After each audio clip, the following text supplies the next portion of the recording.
Boa noite a todos. Boa noite. Que a doce paz de Jesus envolva os nossos corações em muitas bênçãos de luz, acalmando, serenando os nossos corações, as nossas mentes, que possamos cada vez mais nos colocarmos mais receptivos, não só para estudar o Evangelho, mas sobretudo sentir o Evangelho em nossos corações e nos esforçarmos para vivenciá-los no nosso dia a dia.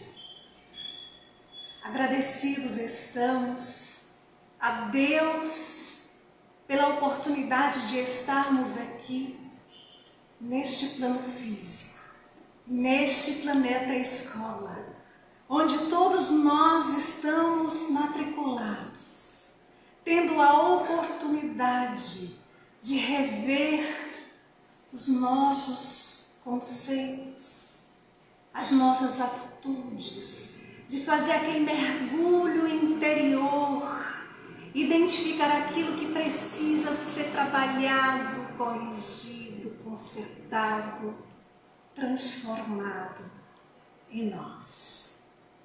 Que Jesus, em seu infinito amor, envolva a todos nós, encarnados e desencarnados, em suas bênçãos de luz e de paz. E que essa paz alcance outros corações que aqui não puderam estar e que irão também nos acompanhar ao vivo pelo Facebook ou posteriormente. Que Deus e Jesus abençoe a todos.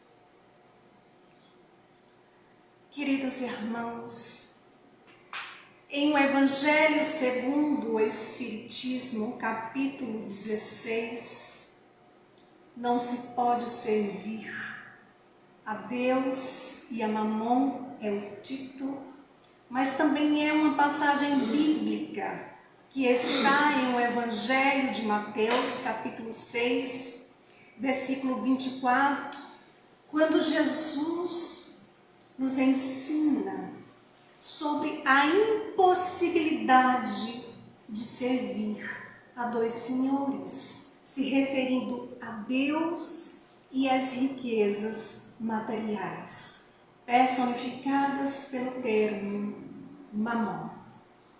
Na doutrina espírita, não se pode servir a Deus e a mamon.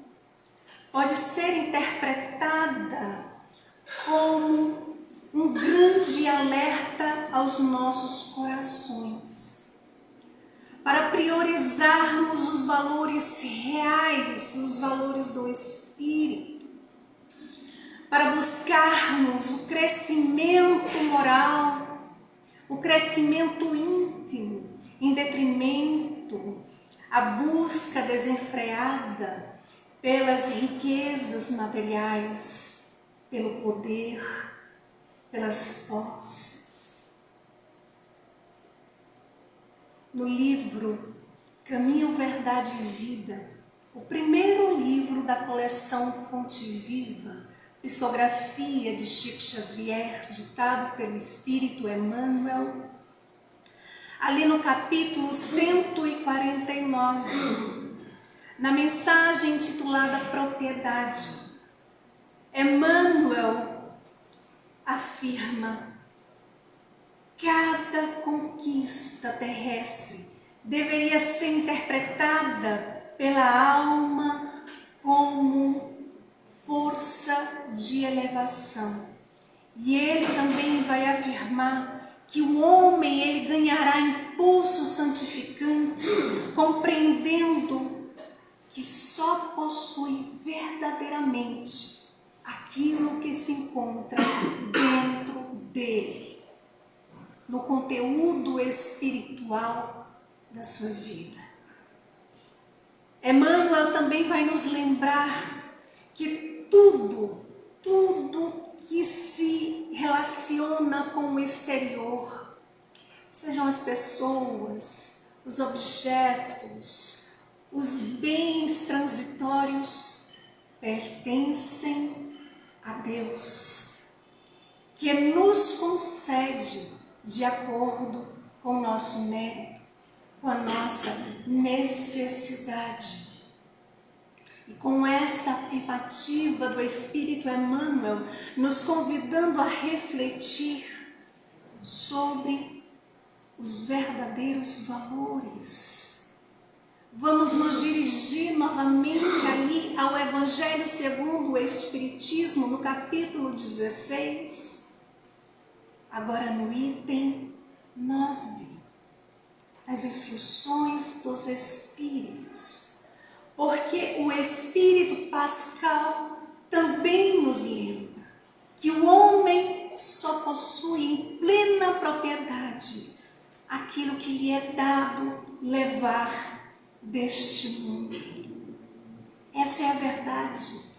É tão óbvia, é tão simples e ao mesmo tempo tão difícil de ser entendida no mundo físico. Mas se pararmos para pensar sobre as coisas materiais, sobre o que realmente levaremos conosco ao deixar o corpo físico, pensemos. A casa que habitamos, podemos levar conosco ao deixar o corpo físico? O carro, os diplomas, os títulos, o dinheiro, nós podemos levar conosco? Não, nós não podemos. Se não podemos, o que levamos? Muitos vão insistir na certeza de que podem levar tudo e acabam perdendo a grande oportunidade de ver ali nas coisas que foram dadas por empréstimo para ajudar os seus semelhantes. E ficam naquela, quanto mais tem, mais quer. Quanto mais tem, mais deseja. Fica sempre em busca de preencher o vazio interior. Nada preenche. Por quê? Porque falta o conhecimento de perceber que na realidade está ali diante de um grande compromisso do passado, no presente. O irmão de Divaldo, mais velho, quando Divaldo nasceu, esse irmão mais velho tinha 27 anos, era casado. E maltratava muito a sua esposa. Um dia ela engravidou e sofreu um aborto espontâneo. Ele a culpou durante 21 anos. E durante 2 décadas ela trabalhou para sustentá-lo. Todo o dinheiro ali que ele pegava, ele guardava as 7 chaves. Ficava ali, acumulando, preso, dando mais valor ao dinheiro, à posse. Um dia, quando ele atingiu a autossuficiência financeira, começou a pensar na infelicidade do casamento. Então, ele começou a se relacionar com uma outra pessoa.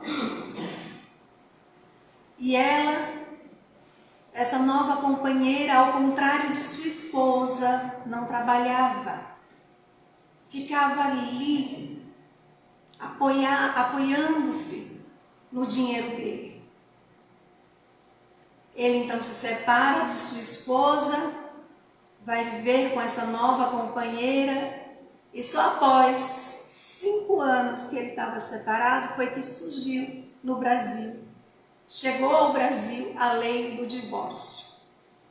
Então Divaldo sugeriu a ela, para que a situação fosse regularizada, sugeriu que ela se divorciasse, porque assim ele iria iria assumir publicamente esse novo relacionamento, iria construir uma família. E ela, mesmo que ela não quisesse mais uma outra pessoa, ela estaria livre. Ela queria muito divorciar-se. E aí ele disse: procure meu irmão. Ele vai pagar o advogado para regularizar essa situação. Procure ele. Divaldo, o que você acha? Eu acho muito bom, porque assim ele vai resolver a situação dele. E ela foi procurar e ouviu como resposta ele dizer: então foi Divaldo que sugeriu? Diga a ele então que pague o advogado. Quando Divaldo ficou sabendo disso, disse: pode contratar o advogado, que eu vou pagar. E eles se divorciaram. Então um dia ele chegou para Divaldo muito aborrecido e disse: foi você que foi sugerir a ela o divórcio? E Divaldo disse: evidente, você já estava com essa outra pessoa, então se case com essa outra pessoa, para que ela não se sinta fazendo parte de mais uma aventura sexual sua. Mas se eu for infeliz? Divaldo disse: eu não sei por que a pergunta. Não foi você que quis estar com essa outra pessoa? Então assuma, por que tem que ser de uma forma vulgar? E aí eles nunca mais voltaram a falar no assunto. O irmão de Divaldo, na realidade, ele guardava muita mágoa por não ter tido filhos biológicos. Até que um dia, um casal com uma criança de 2 anos foi morar ao lado de sua casa. E um dia ele passando na rua, o garoto olha para ele e diz: oi tio, tudo bem? Quando ele olhou para aquela criança, que o tocou de uma maneira muito diferente, detalhe, ele odiava a criança.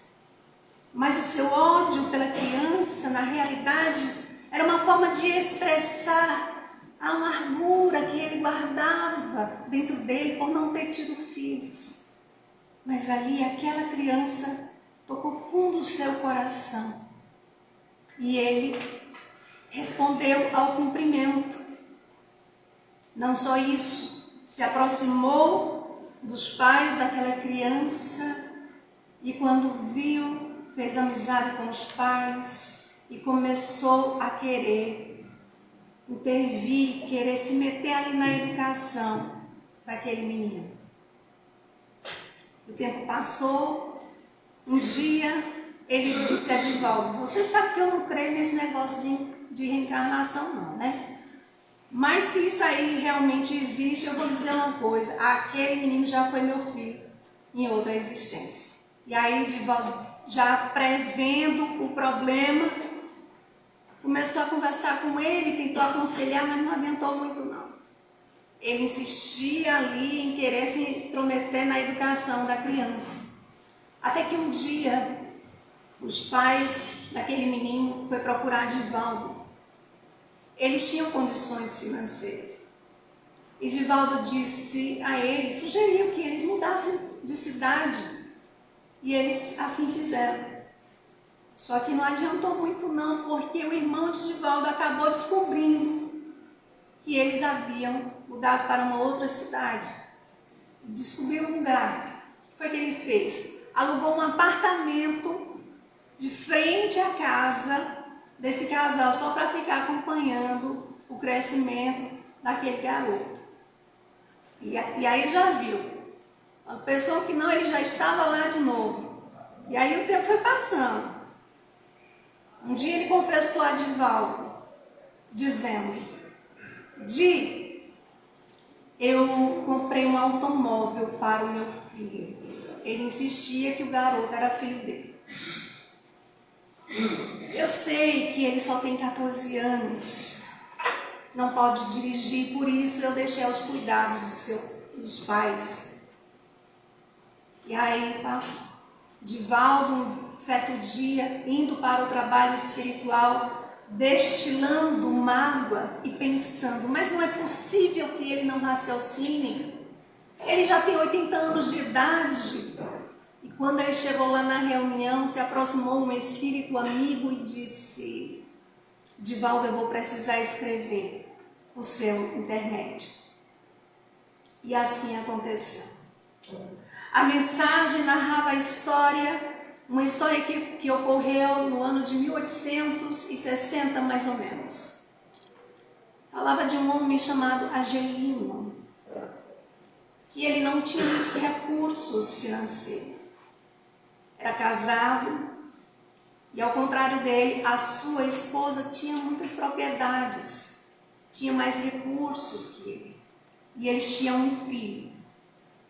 Ele era apaixonado por uma bailarina. E essa bailarina já tinha um amante que a manipulava afetivamente. E os três ali se uniram. Um dia, eles elaboraram um plano macabro. Assassinar a esposa de Agelino para ficar com toda a fortuna. Mas, matando a sua esposa, toda aquela fortuna iria ficar para o filho. O que fez Agelino? Incluiu o seu próprio filho nesse plano. E esse plano foi executado. O dinheiro foi repartido, eles viajaram, gastaram, o tempo passou, eles envelheceram. Chegou o momento de retornar para o plano espiritual. E ali na dimensão espiritual, eles se deparam com as suas vítimas indefesas, sendo forçados a renascer para ressarcir os pesados débitos. Dessa forma, a amante, ela reencarna como a primeira esposa que ele a tratou muito mal durante 21 anos. A segunda esposa reencarna com a sua segunda companheira, que ele havia se apaixonado, e ficou com ela até o seu desencarne. O filho, o garoto assassinado, volta como filho do comparsa, o outro amante da bailarina. E ao final da mensagem, o espírito dizia: e o ladrão acumulou todos os bens para devolver ao único filho, o legítimo dono de tudo. De fato, o irmão de Divaldo havia escrito um testamento deixando todos os seus bens, a sua fortuna, para aquele garoto que ele havia conhecido e afirmava que era o seu filho. O filho da encarnação passada que ele havia assassinado retorna como aquele garoto que ele havia se dedicado de forma exagerada. Ou seja, o seu inconsciente trazia esse débito. E Emmanuel nos lembra, é da lei que a conta durma com o devedor, acordando com ele no dia seguinte. Quando Divaldo terminou de ler a mensagem, desculpou o ladrão, que era o seu irmão. E aí vimos duas situações. Na encarnação anterior, o irmão de Divaldo, ele elaborou todo um plano para ficar com a fortuna. E agora a gente faz um link com o Livro dos Espíritos, na terceira parte, capítulo 11, da Lei de Justiça, Amor e Caridade, item direito de propriedade, ponto, roubo. Porque ali na questão 880, Kardec pergunta: qual o primeiro de todos os direitos naturais do homem? E os benfeitores respondem: o de viver. O de viver é o primeiro de todos os direitos. E eles também afirmam: por isso ninguém tem o direito de atentar contra a vida de seu semelhante e nem de fazer nada que possa comprometer a sua existência corporal. Os Espíritos nos lembram que Deus disse: não furtarás. E Jesus nos ensinou: dai a César o que é de César. Nessa encarnação, o que ele fez? Passou 21 anos acumulando dinheiro, tratando a sua esposa muito mal, sendo sustentado por ela, tratando ela com muito desprezo, fazendo a ela o que certamente não gostaria que lhe fosse feito. E Jesus fala aos nossos corações para seguirmos a regra áurea de fazer aos outros aquilo que gostaríamos que a nós fosse feito, de tratar o outro como gostaríamos de ser tratados. O irmão de Divaldo nunca ajudou a mansão do caminho, nem com um pacote, 1 quilo de feijão, com nada. Vivia preso ao dinheiro, às posses. Isso era o mais importante para ele. Questão 884 de O Livro dos Espíritos. Kardec pergunta: qual é o caráter da propriedade legítima? E o que é que os Espíritos respondem? Não há propriedade legítima. Não há propriedade legítima. A lei de amor e de justiça, proibindo fazer ao outro aquilo que não desejamos que a nós fosse feito, condena dessa forma qualquer meio de aquisição contrária à lei de amor, à lei de justiça, à lei de Deus. Certo dia, um empresário muito rico procurou Divaldo Franco. Ele estava com a sua filha atada numa camisa de força, com 2 enfermeiros. Ela já havia passado por vários tratamentos psiquiátricos, vários hospitais, e não tinha jeito. Então ele, aflito, leva a sua filha até Divaldo. Joana ao lado de Divaldo. Divaldo olha para aquela moça, tão jovem ainda, e pede que se tire a camisa de força dela. E os enfermeiros dizem: de jeito nenhum. Se a gente tirar a camisa de força dela, ela vai atacar. E Divaldo disse: pode tirar a camisa de força dela. Divaldo conta aquele empresário que havia um funcionário em sua fábrica que tinha falecido lá e que ele, antes de morrer, havia implorado ao seu chefe para auxiliar a sua esposa, que iria ficar viúva, os seus filhos. E aquele chefe ali ajoelhado ao lado daquele homem promete, diz: não se preocupe, nada vai voltar à sua esposa, nada faltará aos seus filhos. Fique bem, eu vou ajudá-los. eu vou cuidar de sua família. Aquele homem falece ali, ao seu lado. E no outro dia, o empresário havia esquecido completamente a promessa que fez. O tempo passou. Aquele espírito via que o chefe não havia cumprido a promessa e via que a sua família estava passando grandes necessidades.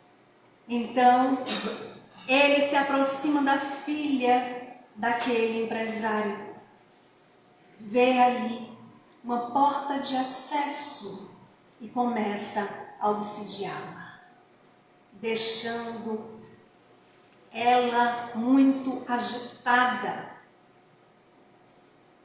Então, Divaldo diz a ele que ele só iria se afastar dela se ele cumprisse a promessa que havia prometido. E assim ele faz. Ele vai rapidamente procurar a família daquele ex-funcionário, com um só objetivo: afastá-lo de sua filha. Pois bem, assim o fez. O tempo passou, e certo dia chega ele muito feliz com sua filha, já havia se passado alguns anos, e com um bebê no colo dele. E ele dizendo: Divaldo, eu vim aqui para você conhecer o meu neto. Como você vê, a minha filha está ótima. E o meu neto, veja, Divaldo, como é lindo o meu neto. Eu amo tanto meu neto, tanto. Você não sabe o que eu fiz, Divaldo. Eu fui ao cartório e passei tudo que eu tinha, minha fortuna, os meus bens, minhas posses, tudo que eu tinha, todo o meu dinheiro, agora é desse meu único neto. E aí ele se aproxima de Divaldo e diz assim: olha, Divaldo, como ele é lindo. Quando ele olha para mim, Divaldo, quando ele sorri, eu sinto como se ele já me conhecesse. Joana olha para Divaldo e diz assim: Divaldo, olhe bem para esta criança. Quando Divaldo olha melhor para a criança, vê que na realidade aquele garoto, aquele neto daquele homem que ele tanto amava, era o ex-funcionário, agora reencarnado como seu neto e dono de tudo o que ele tinha materialmente falando.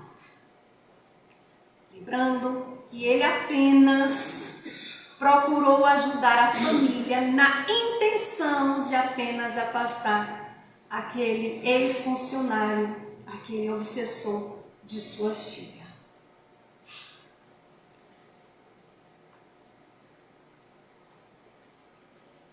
E os espíritos nos lembram que renascemos junto daqueles que prejudicamos e que fomos prejudicados.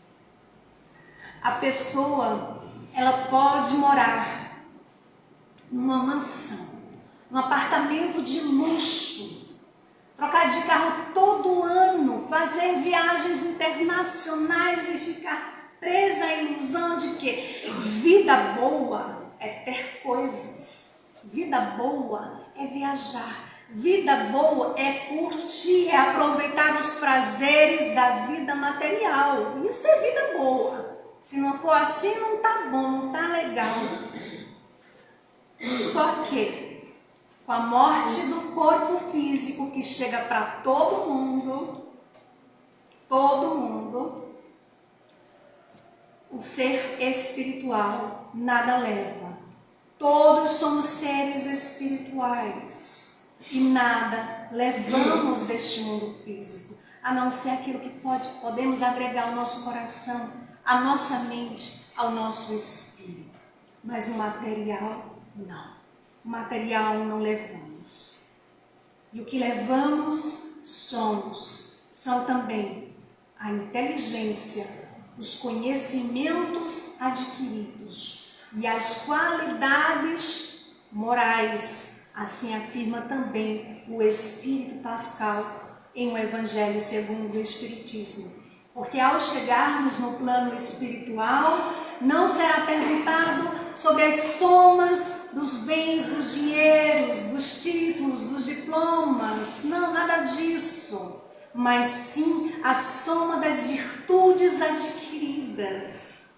Lá os lugares não se compram. Quem assistiu o filme Nosso Lar, ou já leu o livro, sabe que para André Luiz conquistar os bônus horas, o que é que ele tinha que fazer? Trabalhar no bem. Então, lar não se vende, os lugares se conquistam. E como é que a gente conquista? Através do trabalho do bem. O Espiritismo, inclusive, nos ensina a importância de nos dedicarmos ao máximo ao trabalho do bem, fazendo o bem. Há mil maneiras de fazermos o bem, não só materialmente. Nós podemos fazer o bem orando pelo outro, acolhendo o outro, abraçando um sorriso sincero. É também uma forma de ajudarmos os nossos irmãos. Mas façamos hoje enquanto há tempo. Não deixemos para o amanhã, para o depois, porque de repente pode ficar tarde demais. Chico Xavier tinha um amigo chamado Adelino da Silveira. E Adelino, ele inclusive autor do livro Kardec Prossegue, ele contava que havia um personagem chamado Jorge. E o Jorge, sempre que ia ver o Chico, ficava ali um bom tempo falando com o Chico. E Adelino conta que não entendia por que o Chico perdia tanto tempo com o Jorge. Só depois ele ficou sabendo que o Chico era a única pessoa que lhe dava atenção. E ele descreve o Jorge dizendo que o Jorge ele tinha uma ferida no canto da boca que ficava sangrando, tinha os dentes todos estragados, mau hálito, mal cheiroso, as roupas bem velhas, nem cabia direito nele, pés rachados. E ele dizia que o único momento que via os espíritas que ali estavam fazendo caridade era quando o Jorge chegava perto. Porque quando o Jorge chegava perto, aí os espíritas colocavam a mão no bolso, tiravam um trocado, dava ali para o Jorge, mas era para o Jorge sair de perto. E o Jorge, o que ele fazia? Comprava um doce, uma pipoca, um guaraná, colocava dentro de uma sacolinha e ficava ali. E aí o Chico mandava o Jorge contar versos e o Jorge ficava muito feliz e contava ali os seus versos. E ao final, o Chico abraçava o Jorge, beijava a mão do Jorge, beijava os dois lados do rosto do Jorge, ao qual o Jorge também retribuía, beijando o Chico dos dois lados da face, onde ficava uma mancha de sangue devido à ferida do canto da boca do Jorge.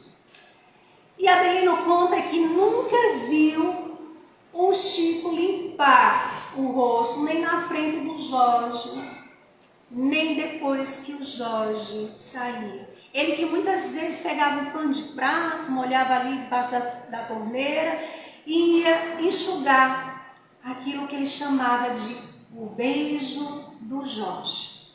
Ele também conta que muitas vezes pensou em ajudar o Jorge. Se eu vou ajudar o Jorge, uma botina, uma camisa, uma sandália, mas sempre que lembrava não sabia o número do Jorge. E aí dizia assim, da próxima vez eu pergunto, quando eu ver o Jorge eu vou perguntar. E aí toda vez ele esquecia e o tempo foi passando, de repente ficou tarde demais. O Jorge morreu em uma noite fria, esquecido do mundo, mas não esquecido de Deus. Não vos deixarei órfãos, estarei convosco até o fim dos séculos. O nosso Mestre Jesus é o nosso modelo e guia. E ensina, falando aos nossos corações, para fazermos aos outros aquilo que gostaríamos que a nós fosse feito. Havia um fazendeiro muito rico que dizia assim ao Chico: Chico, um dia eu vou lá no seu centro, viu? Um dia eu vou lá, me aguarde. Eu vou lá no seu centro. Quando eu for lá, Chico, olha, se prepare, eu vou te dar tanto dinheiro, Chico, tanto dinheiro, que não vai faltar nada para as suas crianças, para as crianças que você ajuda, Chico. Toda vez que ele via o Chico, a conversa era a mesma. E aí o tempo foi passando. De repente, ficou tarde demais. Ele morreu. E os 4 filhos acabaram com todo o seu dinheiro, com as suas propriedades, fazendas, tudo. 2 anos depois que ele havia desencarnado, o Chico estava sozinho na casa espírita. De manhã cedo, entra aquele espírito tão materializado, ele não percebia, ele não sabia que não tinha mais o corpo físico.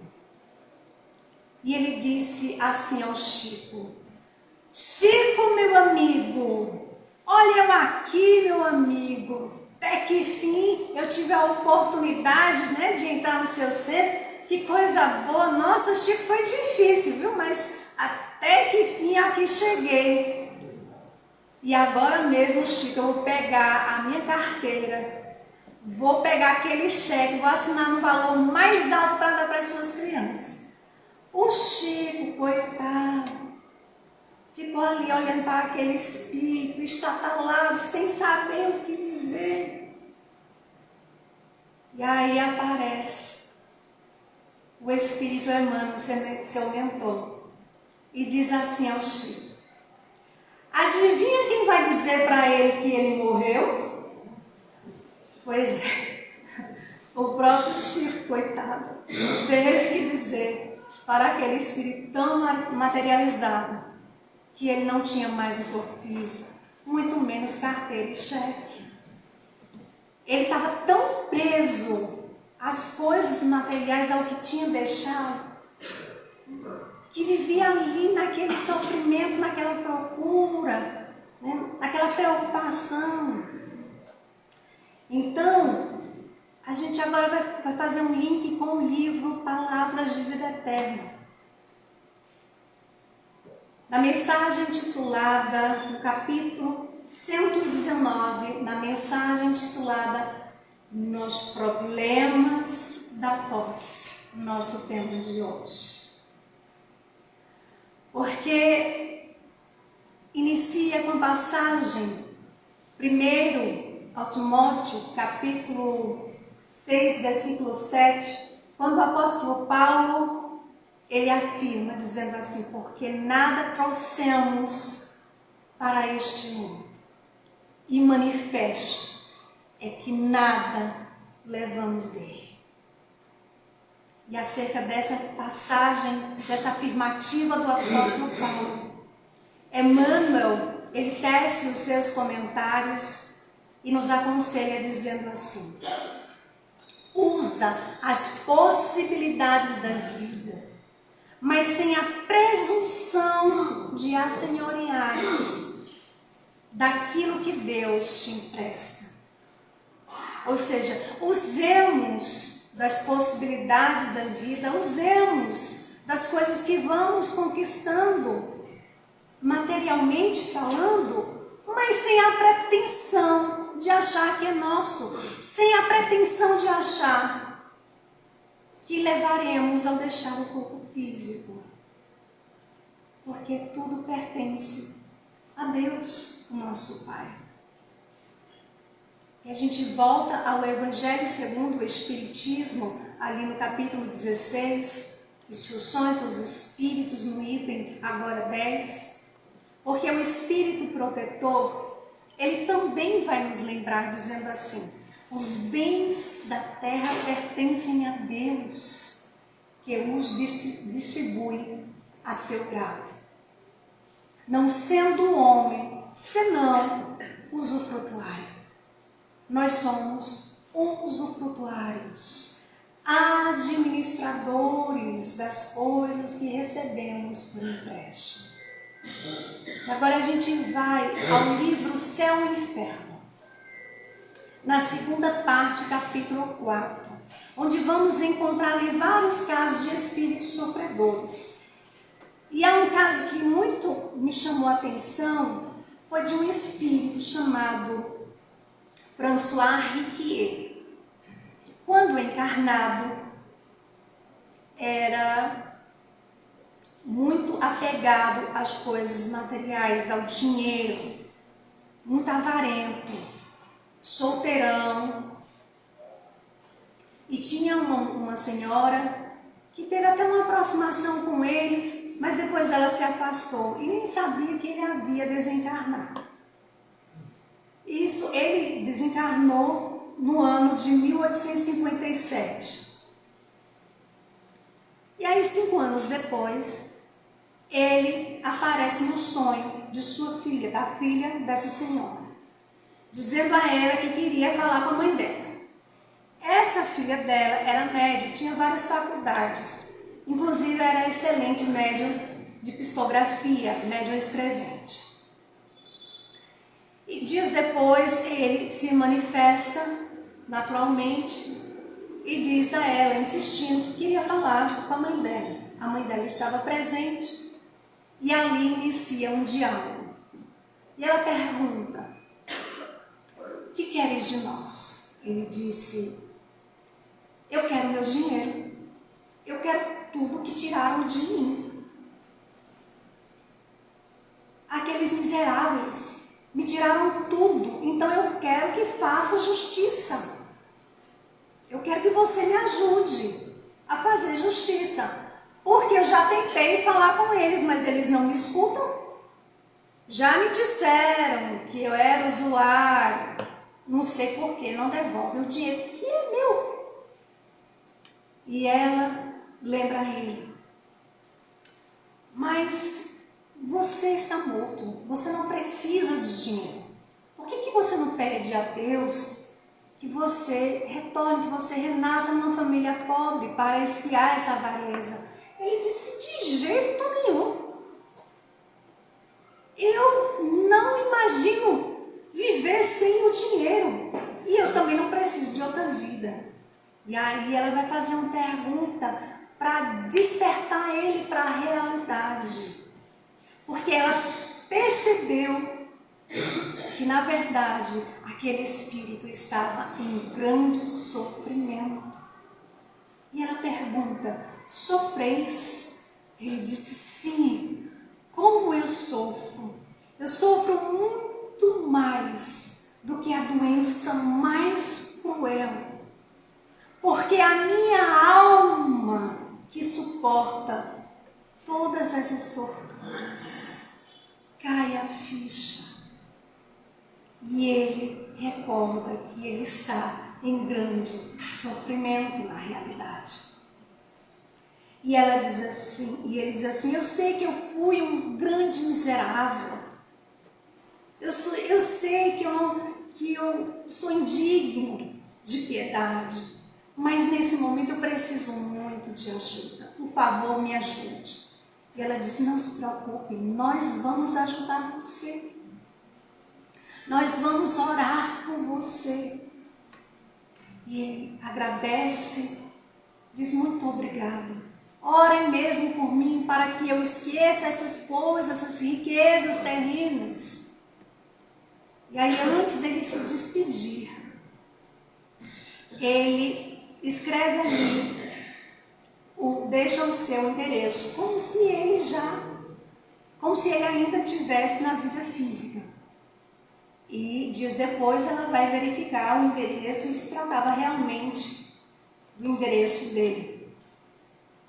Então ele passou 5 anos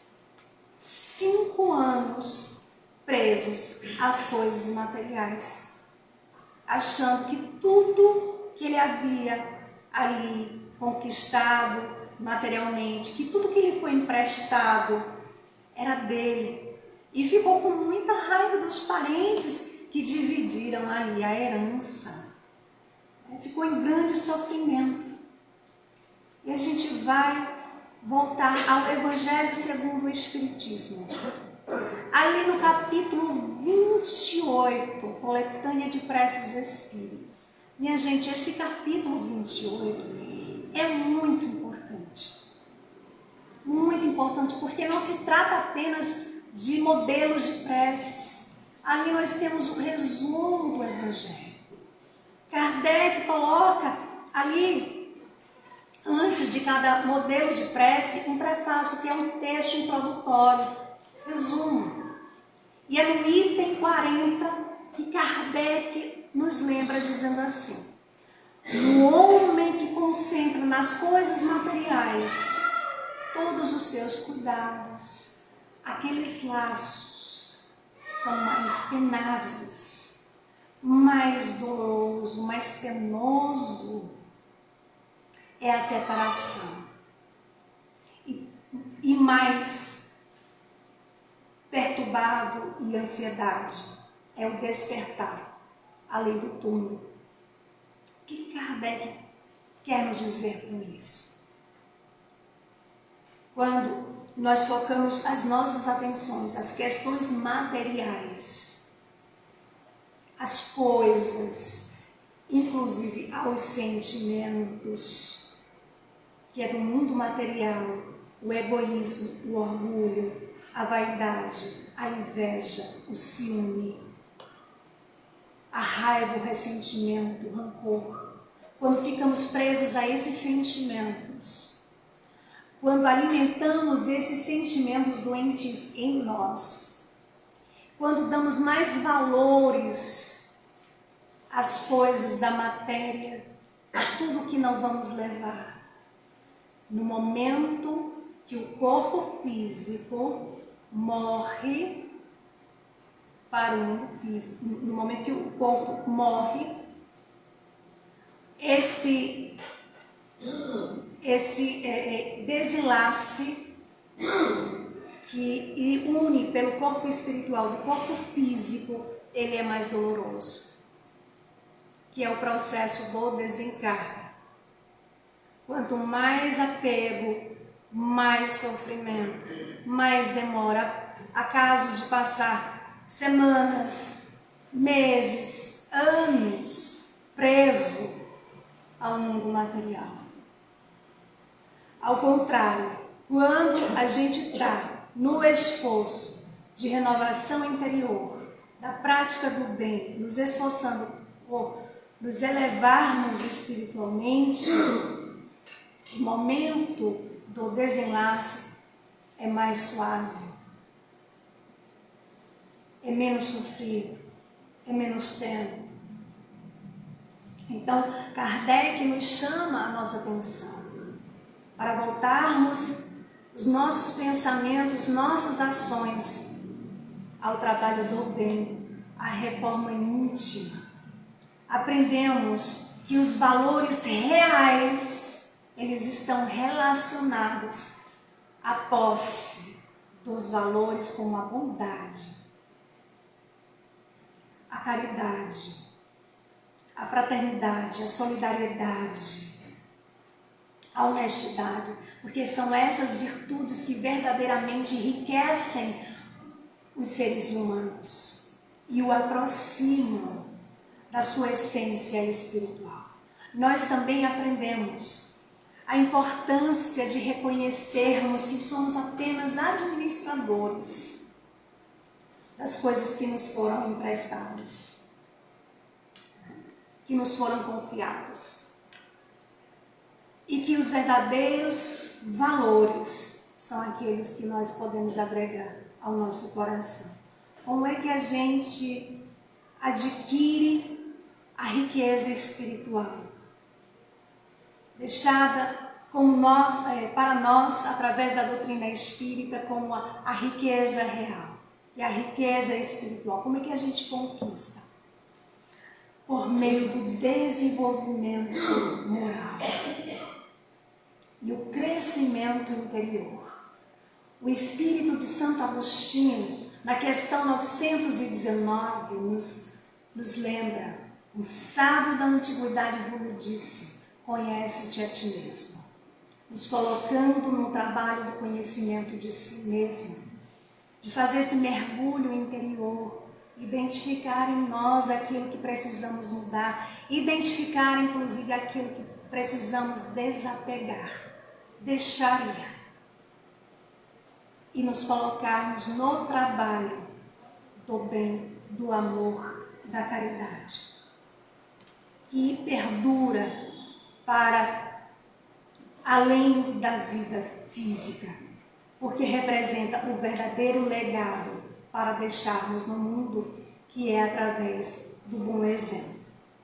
Para finalizarmos, nós vamos apenas lembrar aqui uma pequena frase do Espírito Emmanuel, também no livro Palavras de Vida Eterna, ali no capítulo 73, intitulada Excesso. Porque ele nos lembra assim: agarrar-se, pois, ao empenho é prender-se à ilusão. E ele dizia ao Chico que só se desilude aquele que um dia se iludiu. Não nos iludamos com as coisas materiais, com as coisas que ficam.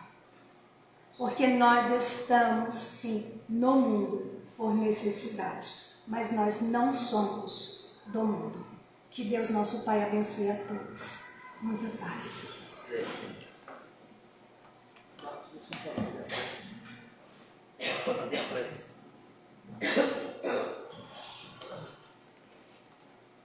Silmar tocou numa questão fundamental, no livro dos Espíritos, né, Silmar? O primeiro direito à vida do indivíduo.